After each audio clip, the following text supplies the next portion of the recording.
Well, hey there, I want to talk about some books that I read recently. I just finished Stephen King's You Like It Darker. I absolutely loved this. I feel like if you're a Stephen King fan like me, the past couple years, like he pumps one out, like now he's pumping one out like every year or so.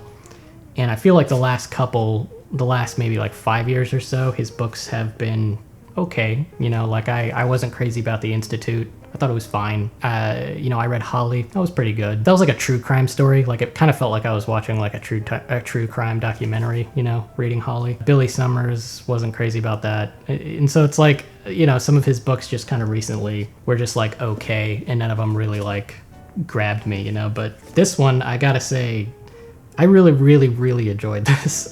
This is a collection of short stories, and the first two just absolutely blew me away, man. The first and last story in this collection, in my opinion, are the best. The second one's pretty dang good too. It's only like 10 pages, but very good. Honestly, I would recommend it just for the first and last story. I'd be like, go buy it just for those two. Not that the middle ones aren't interesting. I didn't think they were okay. Like I said, they just weren't that like crazy, but man, the first one and second one were so good. Or the first one and last one were so good. The second one was good as well.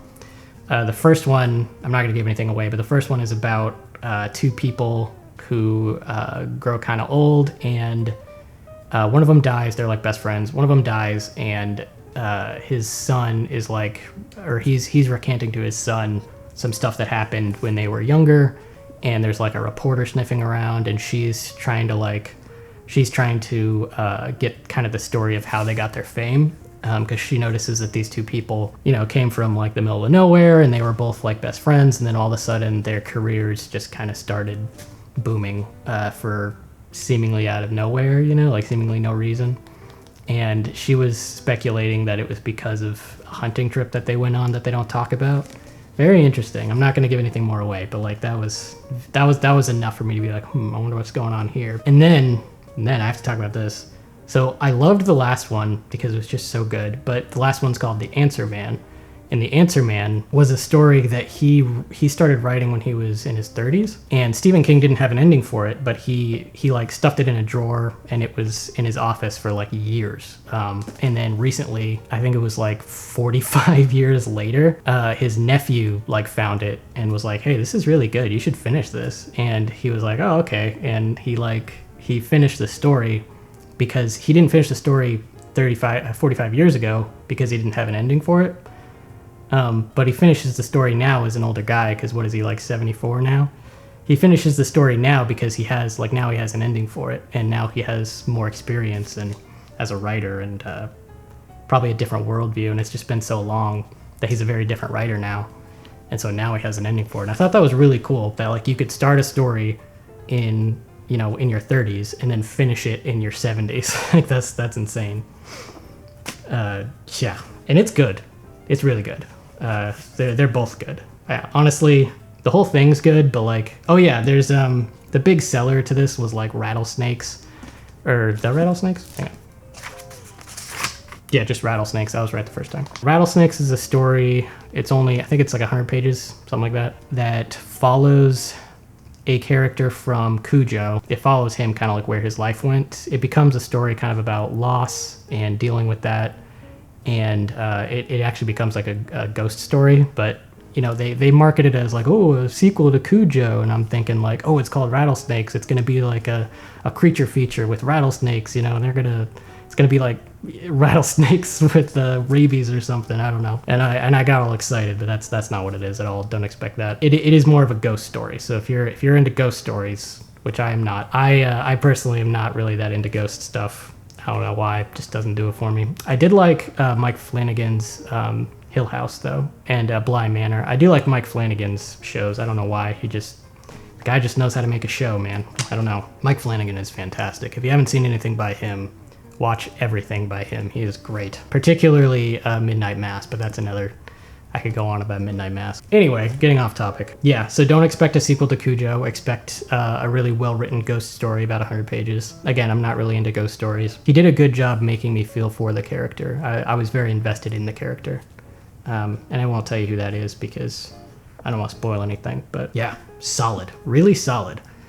Weirdly solid because, like I said, his his past like 3 or 4 books just weren't really that interesting. I haven't read later. I'm reading later right now though, and so I'll let you know what I think of that. I'm pointing to it because it's over there. That's why I'm pointing. Just his last couple books just weren't really that amazing. They were fine. All of his books are well written, and they were fine. But like this is the first one in a while that really got me. I loved it. Loved every minute of it. It was great. I also read my first Brandon Sanderson book, Tress of the Emerald Sea. When Sanderson fans hear that someone's first book is Tress of the Emerald Sea, I think they cringe a little. And the reason is because this is very much not like his other books. It's more, I don't want to say flowery. It's more cozy. That's the word people like to throw around now, right? It's cozy fantasy. It should say that on the back of the book, cozy fantasy. It doesn't, but it should. This is in the same vein as Princess Bride. The elevator pitch for this book is, what if Buttercup, instead of moping around when Wesley, in the beginning of the movie or the book, Wesley gets lost at sea, what if instead of moping around, Princess Buttercup actually went after him? That's the elevator pitch for this. I loved every second of this book. I loved every page. I think every page made me laugh at least a little bit, or at least exhale a little. I mean, there are people that like hate this, I think, because it is very dad jokey, and it is very cozy, and it's not very this is not high fantasy. Do not expect this to be high fantasy. But man, I loved it. It was just so funny. And I normally don't like that. Like, I normally am not the type of person who's like, I just want a happy little tale so I can feel good about myself. Like, that's not, I don't really like that. I just told you I read Stephen King a lot. I don't really care about that. This was just so much fun. If you like happiness at all, read this book. It's absolutely great. I was, because it was because the elevator pitch had so much to do with Princess Bride, I was kind of expecting sword fighting. There's not like a single sword fight in this book that I remember. If I'm wrong, correct me, but I'm pretty sure there's no sword fighting in this because I kept waiting for it. Because I'm like, oh, Princess Bride, there's going to be sword fighting. No sword fighting. No sword fighting, but that's okay. It's still great. I still loved it. Absolutely recommend Tress of the Emerald Sea. Please read this book. It is so funny. It's great. I'm very interested in Sanderson now, but I've been warned that it's not quite this lighthearted. Sanderson is more like complicated, and I don't know if complicated is the right word, but I've heard he's not quite this like cozy, so I'll go into it knowing that. I just finished Jennette McCurdy's book, I'm Glad My Mom Died. Really, really enjoyed that book. I say that not saying this isn't like a happy book, but I did really enjoy it because it was sincere. It is definitely sad, and it is definitely tragic. So if you're not ready for that, I mean, it's nonfiction, it's her autobiography.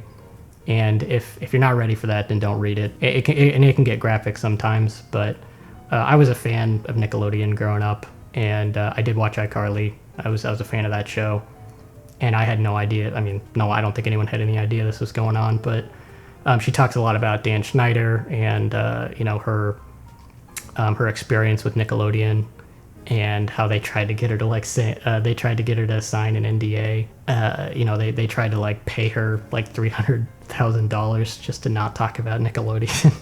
Which is insane. But yeah, I also saw the HBO documentary, Quiet on Set, I think that's what it's called. This book is about Jennette's life and about how her mom conditioned her to be a child actor, and a lot of abuse that went on in her life through her mom that she didn't realize was abuse until she was well over 21, till she was in her 20s. It's crazy. There were times when I was like, I just had to stop and say, wow. I mean, I don't know. It's a hard thing to recommend because it's not like, hey, do you want to have a good time? Read this, because it's not like a entertainment type of book, but it is definitely sincere, and it's very interesting. If you're interested in that kind of thing, like celebrities and what they sometimes can go through. But it speaks a lot about child actors and a lot of the pressure that they go through.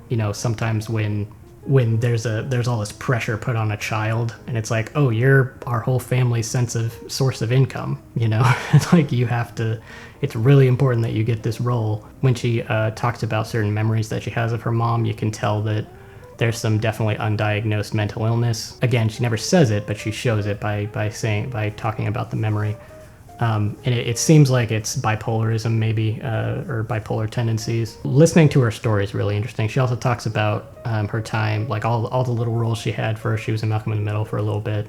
She was like an extra on the X-Files. She talks about that Netflix show she was in, her time with iCarly, and her friendship with Miranda Cosgrove, and her saying no to the iCarly reboot and why. I really liked her reason for why, and I'll just spoil this for you. She says, you know, Miranda tried to get her to be on the iCarly reboot, and she said no because she basically says like, well, if I do that, then I'm solidifying my image as that character that I was. Everyone will know me. I'm solidifying that everyone will know me as Sam Puckett, you know. And she's like, that won't distance me from that image. I'll always be that character from now on. Like, and there's no real way to progress in acting if I keep reminding the public that I am this character. And she's like, well, it's a lot of money, you know. And she's like, yeah, but there's certain things that are more important than money, and my mental health is one of those things. And I really respect that, because I remember hearing about the iCarly reboot and being like, oh, why wouldn't Jennette McCurdy come back? I don't understand. And you know, I didn't know her story. Like, I didn't know what was going on, but like, yeah, her mom really messed her up. I mean, you kind of know that going in. You're like, oh, okay, so this is gonna be like a parental abuse kind of book. Her talking about her mom is really interesting, and there's all this stuff I had no idea. She also talks a lot about her bulimia and her relationship with food, because her mom conditioned her at a very young age to like count calories and to avoid like food. Her relationship with food is messed up now because of the way her mom taught her to be around food and taught her to avoid certain foods. And so she does go a lot into her bulimia and her anorexia and her battles with that. She talks about her time on Sam and Cat and her relationship with Dan Snyder and how weird he was and kind of the messed up stuff that he would do. She talks about one moment where she was set to direct an episode, and they just basically like told her no, and they like brushed her off to the side, and it was a huge deal. It just seems like she really didn't like acting, you know, and that's very apparent after a while. And the whole acting thing was just kind of like thrust upon them. It's an interesting look at, like, you know, how if a parent thrusts something on a child at a young age, forces it on them basically, then they'll grow to resent it over time, typically. But yeah, I just wanted to talk about these books because I read them recently and I really loved them. And if you have any, I'm probably going to keep doing stuff like this. So if you have any book recommendations, let me know, because my TBR list is huge, but I don't mind piling on, honestly. I love reading. So if you have any recommendations for books, let me know in the comments, and I'll catch you guys later.